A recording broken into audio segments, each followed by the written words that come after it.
mengandung keributan itu pasti bisa rame. Kadang saya mikir kayak gitu loh. Tapi kalau video yang kita bener-bener kayak mungkin edukasi, ngasih sesuatu yang bermanfaat itu, tapi nggak rame gitu loh. Tapi kalau misalnya kita ngasih manfaat tapi agak miskomunikasi, tiba-tiba tuh bisa rame gitu loh. Makanya kadang saya mikir ini TikTok kayak agak jahat gitu kalau misalnya kita nge-share hal baik, nggak rame gitu kan.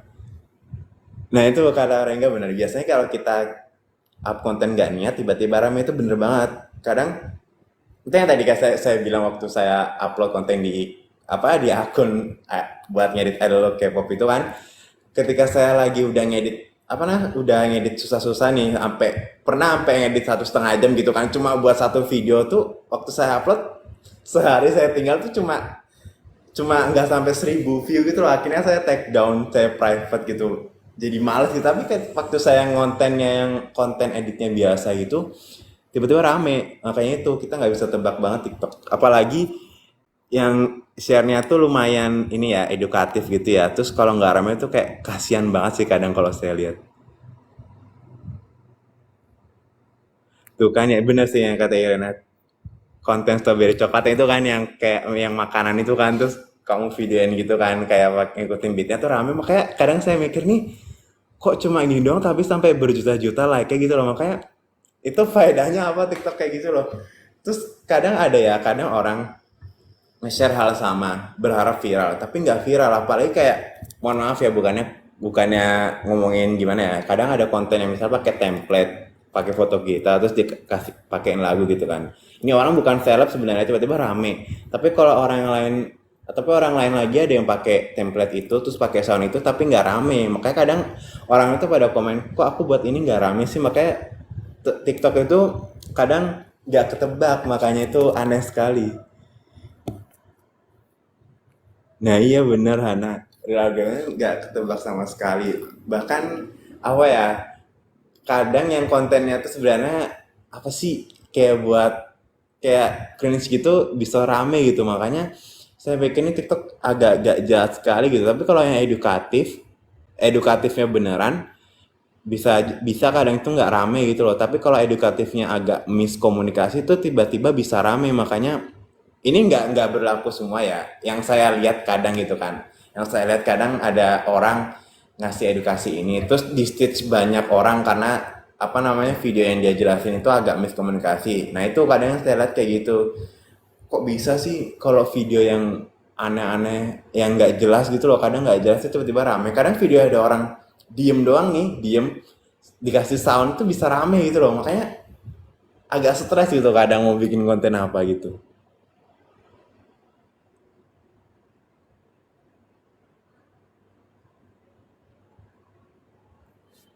Itu dia makanya bener yang kata kata Hana bilang, terus kata Rengga bilang, kadang kita kalau nggak niat itu rame, terus emang nggak ketebak sih. Tapi mungkin dari Hana kalau sebagai bukan sebagai Instagram creator, gimana sih algoritmanya, maksudnya karena kan saya memang sih saya kadang upload reels di akun pribadi cuma nggak terlalu seintens ke TikTok gitu. Dari Hana mungkin bisa di apa dikasih komentar gitu, menurut kalau menurut Hana tuh algoritma Instagram itu seperti apa. Dari Rona, menurut kakak penting nggak sih kita bikin atau upload konten tentang pribadi di TikTok? Tergantung sih dari kitanya. Misalnya tentang pribadi apa dulu nih? Kalau pribadi kayak mungkin daily life, kalau memang menurut kalian, ya aku pengen share ini karena kayak seru aja lihat orang lihat kegiatanku gitu, ya nggak apa-apa sih di share. Tapi kalau memang ke apa namanya, tentang konten tentang pribadinya di luar dari daily life atau kayak mungkin cerita eh, tentang apapun itu, ya balik lagi ke diri kita sendiri sih. Sebenarnya penting atau enggaknya tuh tergantung dari kitanya sih. Misalnya kalau kita kayak apa namanya nge-share daily life gitu kan, kita bukannya pamer ya, tapi kayak kita pengen ngajak orang untuk beraktivitas kayak gitu loh. Kadang kadang banyak orang yang lihat daily life atau daily vlog itu kayak lebih semangat gitu loh, kayak lebih apa ya menjalani hari itu, pengen ngelakuin ini kayak gitu loh secara tidak langsung gitu ya. Jadi kayak penting atau nggak pentingnya itu tergantung dari kita mau ngasih ke orang itu apa sih. Kayak misalnya kan ada konten kreator yang mungkin isinya cerita gitu kan, cerita pengalaman, cerita atau tentang apa yang pernah dialami. Itu kan memang apa namanya jatuhnya pribadi, tapi kan dia nggak menceritakan semua apa yang mungkin dia rasakan atau dia alami gitu kan. Jadi cuma yang apa ya, yang secara umum kayak gitu. Tapi yang nggak penting itu kadang orang itu apa ya, nge-expose hal apa ya, sebenarnya itu aib gitu kan, tapi di-expose supaya rame. Nah itu salah satu dari TikTok, kalau aib yang disebar itu malah rame gitu. Makanya padahal kan sebenarnya aib itu nggak usah disebar gitu ya. Kadang orang itu bikin konten yang sebenarnya itu aibnya dia, tapi dibikin konten supaya rame, itu yang nggak penting sih. Itu apa ya, nggak, orang tuh nggak peduli deh kamu mau kayak gimana, itu nggak penting banget. Tapi kalau misalnya tentang daily life itu kan, atau cerita atau tentang edukasi, misalnya kayak Rona suka pakai skincare gitu kan, tahu lah pengetahuan tentang skincare itu bisa di share, itu kan maksudnya pribadi karena kan skincare itu kan buat diri sendiri. Itu mungkin kan ketika Rona cerita mungkin ada orang yang relate, mungkin kulitnya sama atau mungkin masalah kulitnya sama, terus penggunaan skincare yang sama, jadi kan bisa saling sharing. Ketika orang ada yang misalnya video itu rame, ketika ada orang yang lihat terus lihat komen, oh aku dia mau coba karena mungkin masalah kulitnya sama gitu kan. Jadi tergantung dari kitanya sendiri sih mau mau nge-share apa yang di sosial media gitu, penting atau nggak pentingnya kayak gitu. Gitu sih Rona. Iya sih bener kata Hana. Tapi silat aku justru akun-akun di IG itu sekarang kebanyakan malah ngambil video dari TikTok gitu. Iya sih bener, kayak beberapa video yang ada reels itu kayak yang rame gitu kan. Kadang terlihat ih kayak udah pernah lihat di TikTok gitu. Tapi kadang yang dari, mungkin kalau teman-teman ada yang masih main Facebook kan, Facebook itu ada reelsnya juga kan. Itu apa yang di TikTok pun kadang ke reels gitu loh. Bahkan mungkin kalau yang ada yang tahu snack video tuh ya, kadang ada yang video dari TikTok dibawa ke snack video gitu. Bahkan orang yang content creator di TikToknya itu nggak tahu kalau dia itu videonya diambil ke snack video gitu. Karena kan saya pernah ngalamin seperti itu, saya pernah download snack video gitu kan. Terus saya lewat satu konten kreator yang saya follow di TikTok. Terus saya tanya kan lewat DM Instagram karena kayak saya juga follow. Emang kamu juga buka ini ya, buka akun di snack video ya? Terus dia jawab enggak. Jadi kayak banyak banget orang yang apa ya, ngambil video kita buat di-upload konten lain. Nah makanya itu kayak Rona tadi bilang, sebenarnya yang penting itu ketika kita nge-share hal pribadi sih.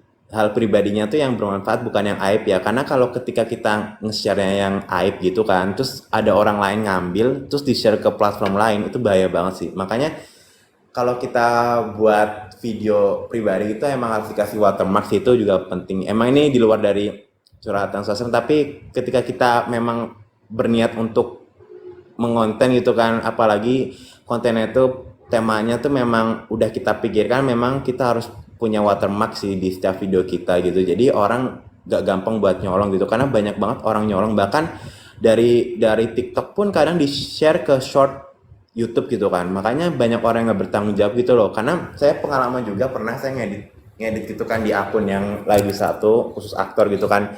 Saya ngedit, saya juga kasih watermark. Tapi suatu ketika waktu saya lagi ke YouTube, ke short, tiba-tiba video saya lewat. Ya pasti kan kita yang ngedit tahu kan apa namanya, potongan-potongan videonya tuh kayak gimana. Nah, tuh saya ngelihat video saya tuh diupload ke short, watermark saya ditimpa pakai watermark orang yang punya short, akun short YouTube itu. Makanya kayak dua kali saya ngalamin hal itu, padahal saya pakai watermark. Itu makanya hati-hati banget sih ketika kita nge-share sesuatu di Instagram, di TikTok atau dimanapun.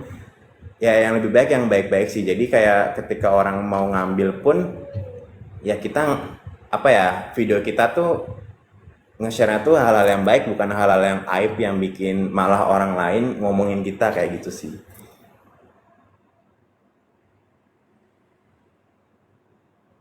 Iya benar, di kata Yarena benar sih. Kadang warga TikTok sama warga Instagram tuh beda. Kadang video yang di TikTok memang full komentarnya tuh lucu kan, tapi ketika pindah di Instagram itu bakal serius banget. Bahkan kalau nanti pindah di Facebook itu bakal lebih serius lagi. Jadi kayak makanya itu kan kita harus benar-benar bisa milih apa yang mau kita share di sosial media khususnya kalau memang bersangkutan dengan muka kita dan pribadi kita gitu ya. Jadi kalau memang kalau bisa sih hal-hal yang baik gitu. Kadang hal-hal yang baik pun bisa dibelokin karena videonya kepotong kayak gitu kan. Makanya itu kita memang kalau mau percaya sesuatu di sosial media itu memang harus cari sendiri kebenarannya sih. Jangan sampai kita percaya dengan video yang udah dipotong terus diupload ke platform lain kayak gitu. Iya bener, beda segmen, beda karakter. Bahkan ada orang yang di apa namanya di TikTok kayak lagi rame kemarin tuh kan ada satu konten kreator brandingnya di TikTok nih, mahasiswi pokoknya mahasiswi di universitas mana gitulah, dia tuh brandingnya tuh belajar habis itu kayak beasiswa atau apa, tapi ternyata dia suka ngambilin tugas apa, bukan ngambilin, kayak cuma apa ya, nitip nama di tugas kelompoknya gitu loh, karena ada satu teman kelompoknya tuh yang nge-spill di Twitter, akhirnya rame, kebuka lah TikToknya, oh ternyata ini, jadi cuma branding doang, brandingnya dia tuh memang mahasiswa pintar di universitas ini terus ngasih tips-tips cara masuk universitas gitu kan, tapi ternyata dia itu kuliah sering absen, kalau ada kerja kelompok dia dia tuh kayak nggak pernah ikut ngerjain tapi cuma numpang nama, terus ketika ngambil buat jurnal atau apa itu ngambil judul temennya gitu tanpa pengetahuan temennya gitu. Makanya waktu kemarin tuh rame, dia tuh cuma minta maaf lewat via WhatsApp, ya temennya nggak terima, akhirnya disebarin di Twitter, akhirnya rame dah tuh TikToknya ketahuan gitu. Iya kalau ditambah Twitter tuh ngeselin lagi, kadang orang Twitter itu kayak apa ya, gila sih, tapi tergantung sih ya, tergantung, kadang di Twitter bisa sportif sportif, bisa nyelekit nyelekit banget itu, makanya kita harus hati-hati banget sih, karena saya juga pernah pernah nge-reply salah satu tweet gitu kan, ya maksud saya tuh nggak seperti itu loh, tapi saya diserang banyak banget, makanya itu kayak langsung langsung saya hapus-hapusin aja itu notifnya supaya saya nggak baca komentarnya mereka. Iya, personal branding itu ngaruh banget. Makanya makanya kalau kita nih di dunia nyata personal brandingnya di orang lain itu udah jelek, terus kita buka personal branding baru di sosial media, terus kebetulan rame, ada orang real life kita ngenalin, loh ini kan yang ini kok di TikTok beda banget, terus misalnya kita kita mungkin lupa ngebuat hal yang jelek ke orang itu, terus orang itu nggak terima ngelihat kita personal branding kita bagus di sosial media, terus kita dapat hype banyak, nah itu bisa bisa suatu saat tiba-tiba nama kita jadi ketahuan aslinya gitu. Makanya kalau bisa branding kita di TikTok ada di pokoknya di semua sosial media itu sesuai dengan kehidupan pribadi kita gitu loh, karena banyak orang yang memang brandingnya itu gak sebagus yang ada di dunia nyatanya gitu kan.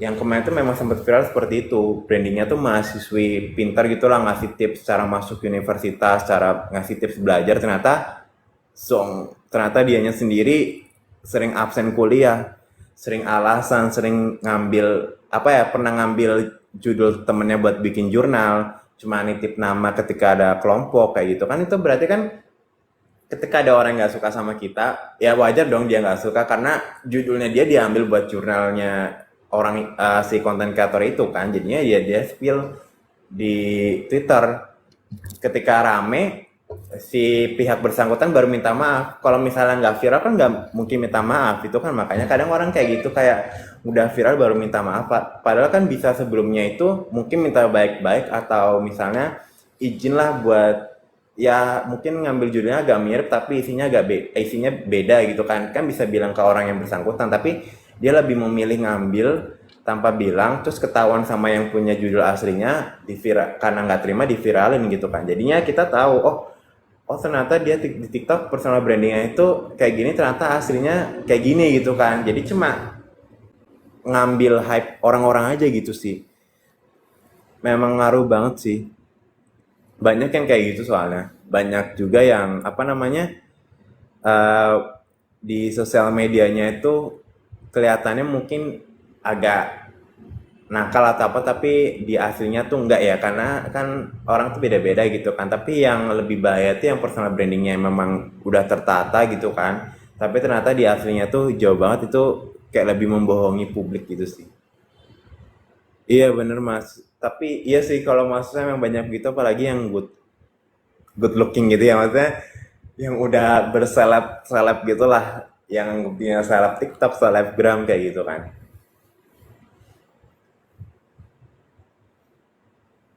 Nggak kerasa kita udah hampir setengah jam lebih loh membahas tentang dunia persosmedan itu. Nah iya bener kata Ana, alurnya blunder, klarifikasi, minta maaf, ulang lagi. Nah itu kayak, apalagi kalau, ini bukannya kita ngejulit ya, apalagi kalau misalnya yang bersangkutan itu anak orang penting atau apa, malah yang apa namanya, yang mempermasalahkan itu yang nggak tahu apa-apa malah jadi kena gitu kan. Misalnya itu dah, kebanyakan minta maafnya itu kalau udah ketahuan gitu loh. Jadi kayak apa ya, kenapa nggak minta maaf sebelumnya gitu, kayak kok bisa sih kepikiran buat ngelakuin hal itu. Kayak misalnya kita personal brandingnya tuh kayak gini di sosial media, aku nggak takut orang aslinya itu, orang mas tuh teman-teman kita, teman-teman sekitar kita aslinya tuh tahu itu akun kita tuh bakal ini loh nge-spill kayak gitu kan. Itu kadang saya mikir kayak gitu sih, karena beberapa ada apa ya, kayak konten kreator yang di TikTok tuh ya, misalnya di TikToknya itu kayak kayak full banyak, mungkin ngomongin apa, ngomongin ini gitu kan, terus saya mikir apa, misalnya orang yang di dunia di real life-nya dia tuh apa nggak nyadar kalau dia tuh ini ya punya TikTok, tapi akunnya itu bahasnya tuh tentang hal-hal seperti itu tuh loh. Itu sebenarnya nggak penting sih, kayak yang Rona tadi bilang kan, penting atau nggak pentingnya kita bahas hal pribadi kayak gitu. Makanya kadang kan ada konten yang apa namanya, konten yang di TikTok tuh kalau orang real life udah kenal akun kita tuh, kita langsung kayak blok gitu kan. Iya, itu makanya kita kalau bisa memang sih kalau mau personal branding di sosial media dimanapun ya memang harus sesuai kenyataan kita gitu sih. Ya kadang kan nggak semua orang tuh bisa apa ya, kayak apa adanya dengan keadaan lingkungannya gitu kan. Tapi ya kalau memang kita berniat untuk jadi content creator memang harus jujur gitu kan. Memang harus bisa apa ya, ya siapa tahu dengan kejujuran kita, kita tuh kayak banyak menarik, mungkin mungkin ya, mungkin pas kita ngupload sesuatu yang mungkin sederhana aja ya, yang apa ada di kehidupan kita tuh, orang itu videonya rame kan sama TikTok, terus orang tuh kayak mulai terinspirasi atau apa kan, kita kan nggak tahu gitu kan.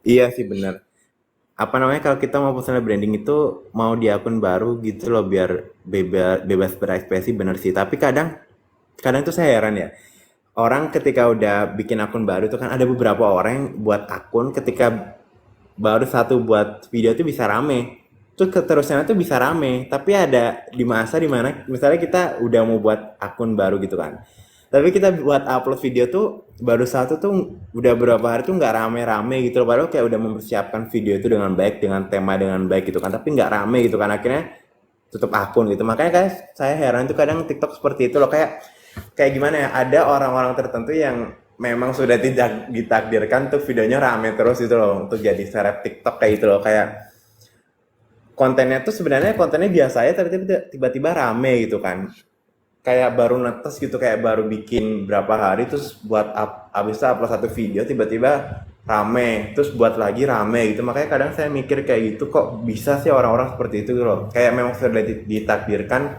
untuk menjadi seleb TikTok gitu, kayak FYP TikTok berpihak sama dia gitu loh.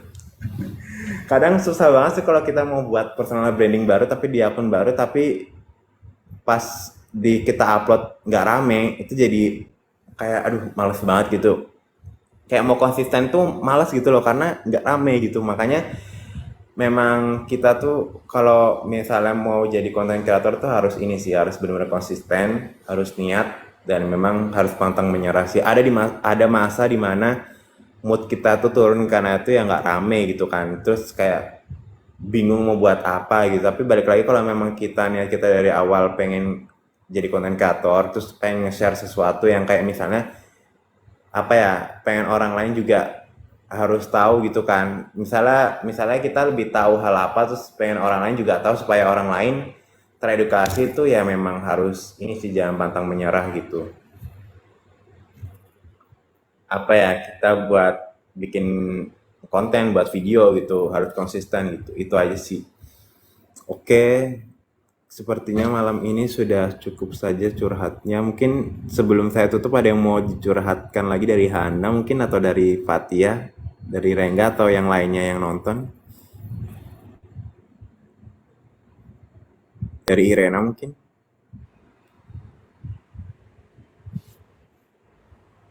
Atau dari sobat binar yang lainnya. Pokoknya kalau dari sobat binar yang menonton tadi itu, kalau memang tertarik jadi konten kreator di TikTok Berbinar, bisa cek websitenya Berbinar. Dari websitenya Berbinar, atau DM ke TikToknya Berbinar, atau bisa juga DM ke Instagram Berbinar supaya lebih jelas untuk apa ya, perekrutannya seperti apa kayak gitu, dan pembukaan seperti apa. Iya, thank you Ana, sama-sama. Jadi intinya ketika kita ingin personal branding, kita pastikan kehidupan kita sama di sosial media itu sama gitu ya kan. Mungkin beda di sosial media kita lebih ya, lebih dirapikan lah supaya orang lebih tertata aja melihat kegiatan apa namanya, apa yang kita sampaikan. Seperti yang Rona tadi bilang, penting atau nggak pentingnya itu tentang pribadi ya tergantung dari kita. Kalau kita memang pengen nge-share sesuatu tentang pribadi tapi yang apa ya, yang bisa dilihat sama semua orang, itu nggak apa-apa. Mungkin contohnya kayak pengalaman di sekolah, atau pengalaman di lingkungan kuliah, atau pengalaman yang lainnya yang bersifatnya tuh nggak apa ya, nggak bikin nama baik jelek, itu ya nggak apa-apa gitu. Jadi ketika orang lain ngambil ngambil video kita di platform, diupload ke platform lain, itu tetap ada sisi baiknya gitu loh. Jadi usahakan jangan hal-hal yang jelek lah yang kita share di sosial media, itu yang nggak penting. Jadi yang penting ya kita nge-share selalu hal-hal yang positif atau hal-hal yang bermanfaat bagi orang lain, karena kan kita nggak tahu kapan itu video rame gitu kan. Kita mungkin kasih edukasinya sekarang, ramenya 2 bulan ke depan kan nggak ada yang tahu. Jadi semaksimal mungkin ketika mau nge-share sesuatu tentang pribadi itu pun ya hal-hal yang baik, jangan aib kayak gitu kan. Itu aja sih. Selamat malam semuanya, terima kasih.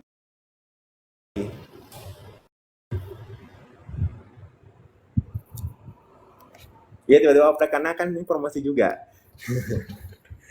Oke, terima kasih, thank you semuanya atas curhatan-curhatan kalian pada malam hari ini. See you next time.